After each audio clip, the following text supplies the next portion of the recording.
It was 2 days before the Passover and the festival of unleavened bread. The chief priests and the scribes were looking for a way to arrest Jesus by stealth and kill him, for they said, "Not during the festival, or there may be a riot among the people." While he was at Bethany in the house of Simon the leper, as he sat at the table, a woman came with an alabaster jar of very costly ointment of nard, and she broke open the jar and poured the ointment on his head. But some were there who said to one another in anger, "Why was the ointment wasted in this way? For this ointment could have been sold for more than 300 denarii, and the money given to the poor." And they scolded her. But Jesus said, "Let her alone. Why do you trouble her? She has performed a good service for me. For you always have the poor with you, and you can show kindness to them whenever you wish, but you will not always have me. She has done what she could. She has anointed my body beforehand for its burial. Truly I tell you, wherever the good news is proclaimed in the whole world, what she has done will be told in remembrance of her."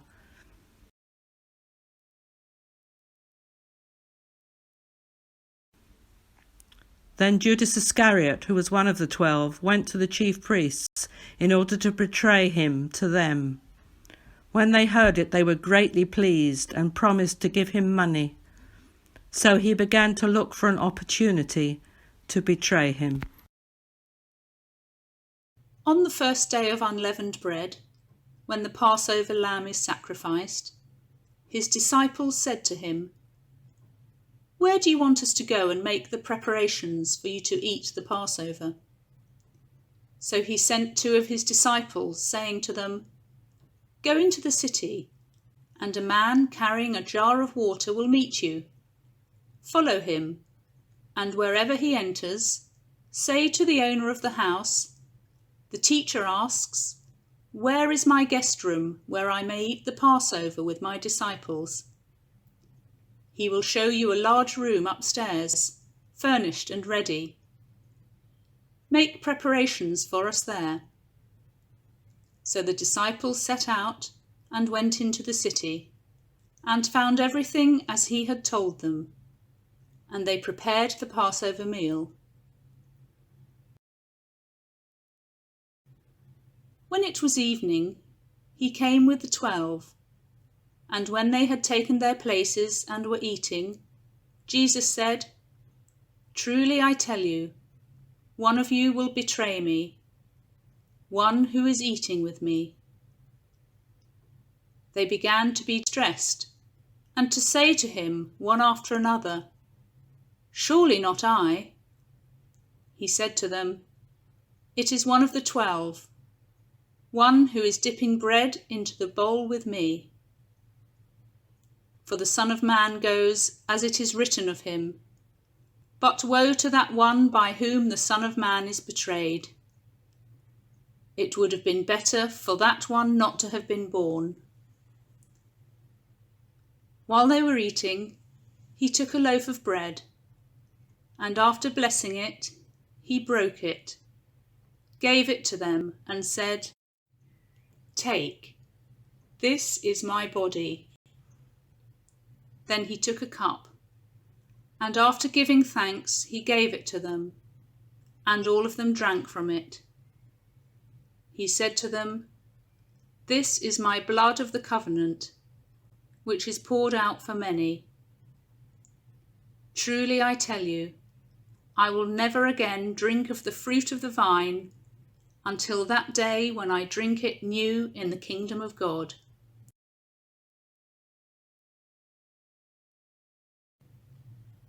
When they had sung the hymn, they went out to the Mount of Olives.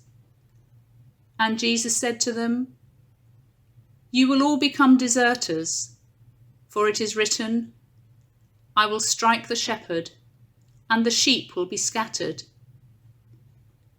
But after I am raised up, I will go before you to Galilee." Peter said to him, "Even though all become deserters, I will not." Jesus said to him, Truly I tell you, this day, this very night, before the cock crows twice, you will deny me 3 times. But he said vehemently, Even though I must die with you, I will not deny you. And all of them said the same. They went to a place called Gethsemane, and he said to his disciples, Sit here while I pray. He took with him Peter and James and John, and began to be distressed and agitated. And he said to them, I am deeply grieved, even to death. Remain here and keep awake. And going a little farther, he threw himself on the ground and prayed that if it were possible, the hour might pass from him. He said, Abba, Father, for you all things are possible. Remove this cup from me, yet not what I want, but what you want. He came and found them sleeping, and he said to Peter, Simon, are you asleep? Could you not keep awake 1 hour? Keep awake and pray that you may not come into the time of trial.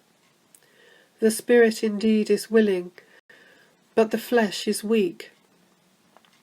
And again he went away and prayed, saying the same words. And once more he came and found them sleeping, for their eyes were very heavy, and they did not know what to say to him. He came a 3rd time, and said to them, Are you still sleeping and taking your rest? Enough. The hour has come. The Son of Man is betrayed into the hands of sinners. Get up, let us be going. See, my betrayer is at hand.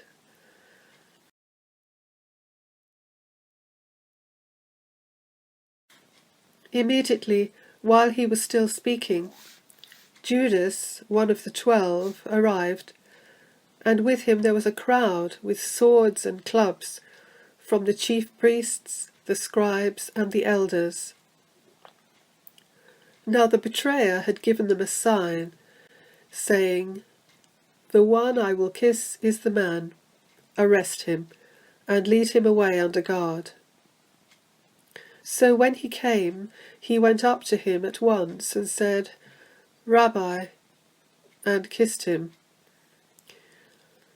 Then they laid hands on him and arrested him.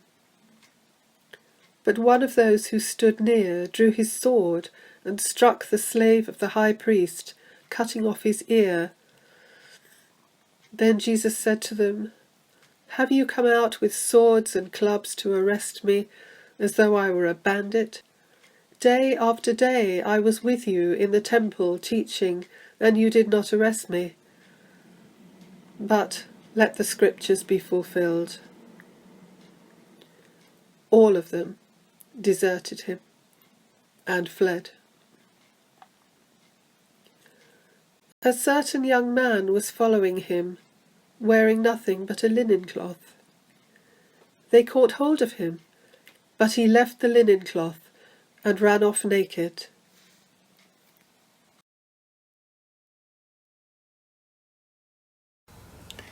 They took Jesus to the high priest, and all the chief priests, the elders, and the scribes were assembled.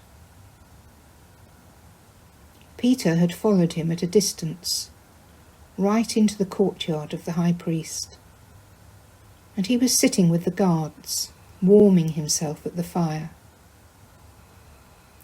Now the chief priests and the whole council were looking for testimony against Jesus to put him to death, but they found none. For many gave false testimony against him, and their testimony did not agree. Some stood up and gave false testimony against him, saying, We heard him say, I will destroy this temple that is made with hands, and in 3 days I will build another, not made with hands. But even on this point their testimony did not agree. Then the high priest stood up before them and asked Jesus, "Have you no answer? What is it that they testify against you?" But he was silent and did not answer. Again the high priest asked him, "Are you the Messiah, the Son of the Blessed One?" Jesus said, "I am. And you will see the Son of Man seated at the right hand of the power, and coming with the clouds of heaven." Then the high priest tore his clothes and said, "Why do we still need witnesses? You have heard his blasphemy. What is your decision?" All of them condemned him as deserving death. Some began to spit on him, to blindfold him, and to strike him, saying to him, "Prophesy." The guards also took him over and beat him.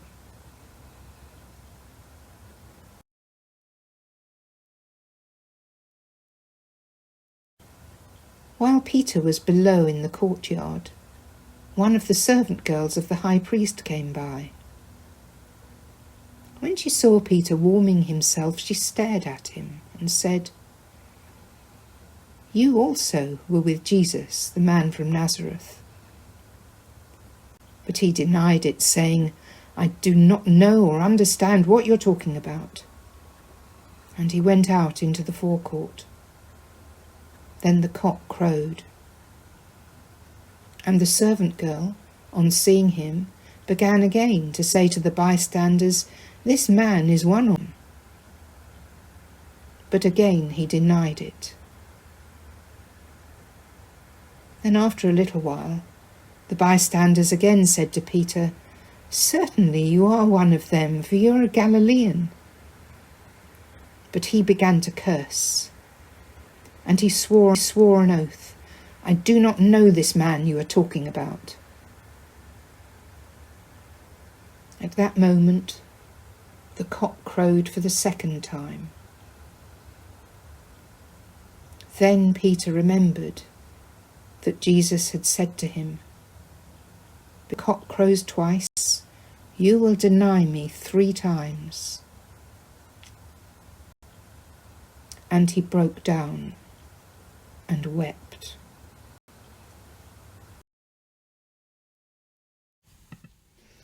As soon as it was morning, the chief priests held a consultation with the elders and scribes and the whole council. They bound Jesus, led him away, and handed him over to Pilate. Pilate asked him, "Are you the king of the Jews?" He answered him, "You say so."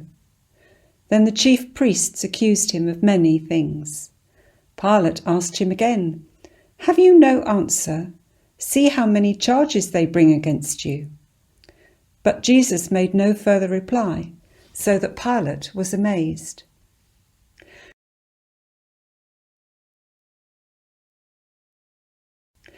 Now at the festival he used to release a prisoner for them, anyone for whom they asked.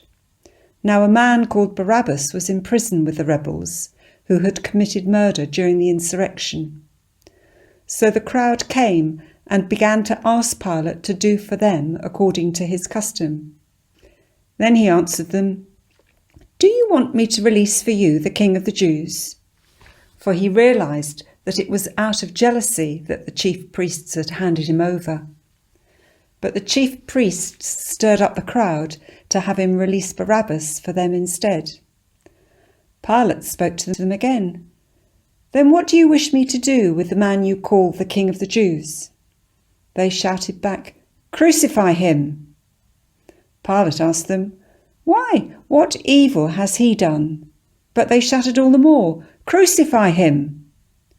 So Pilate, wishing to satisfy the crowd, released Barabbas for them, and after flogging Jesus, he handed him over to be crucified.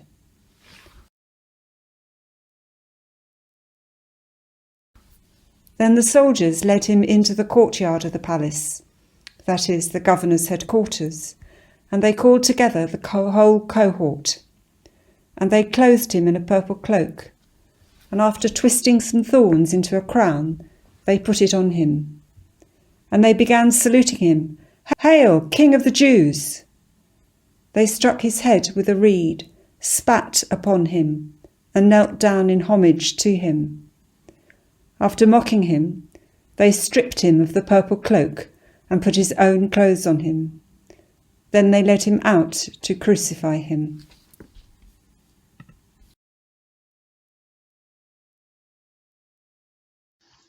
They compelled a passer-by who was coming from the country to carry his cross.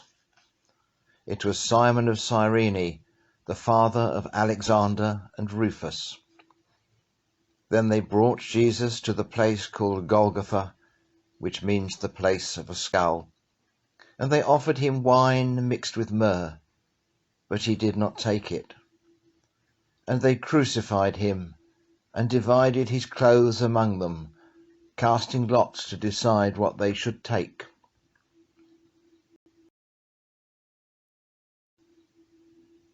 It was 9 o'clock in the morning when they crucified him. The inscription on the charge against him read, "The King of the Jews." And with him they crucified 2 bandits, one on his right and one on his left. Those who passed by derided him, shaking their heads and saying, "Aha!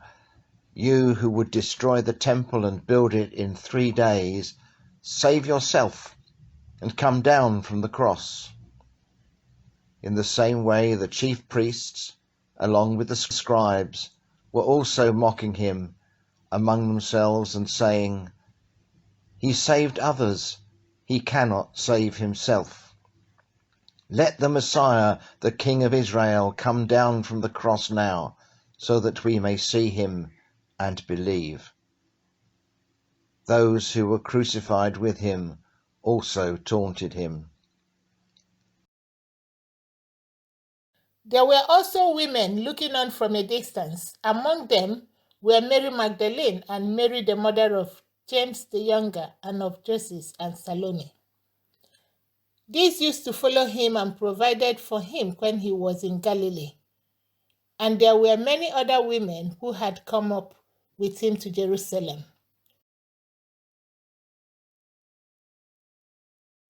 When evening had come, and since it was the day of preparation, that is, the day before the Sabbath, Joseph of Arimathea, a respected member of the council, who was also himself waiting expectantly for the kingdom of God, went boldly to Pilate and asked for the body of Jesus.